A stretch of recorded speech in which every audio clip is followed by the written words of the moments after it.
This is Maureen Forte of In the Know with Mo. I'm here at the Reverend Fred Shuttlesworth exhibit here at the Shuttlesworth Airport. I'm here in Birmingham, Alabama for the Fred Shuttlesworth family reunion. And I'm taking some of the video to send back to you so you can see what can be done when strong minds come together for the purpose of educating and making history. This is an ongoing video of Reverend Fred speaking of powers and truth.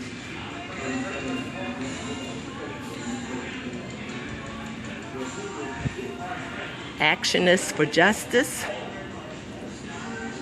Fred Shuttlesworth called himself an actionist for justice. He believed that the civil rights movement was ordained by God. As he once told a CBS News reporter, "We mean to kill segregation or be killed by it." Arrested over 35 times, Shuttlesworth was suggested that the Birmingham movement changed the nation and the world as much as the city itself. The Civil Rights Act of 1964 was passed and signed into law by President Lyndon Johnson, largely due to events in Birmingham, which brings you down to Selma, the march across the Edmund Pettus Bridge.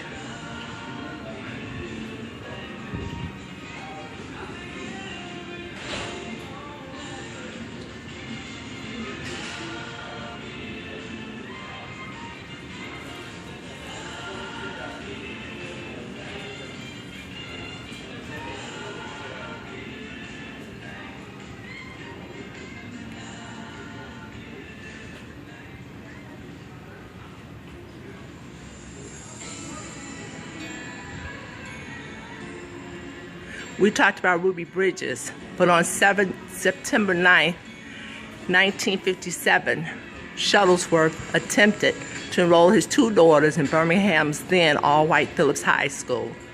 A mob attacked him with chains, bats, and brass knuckles. Shuttlesworth dove into a waiting car. He sustained a concussion.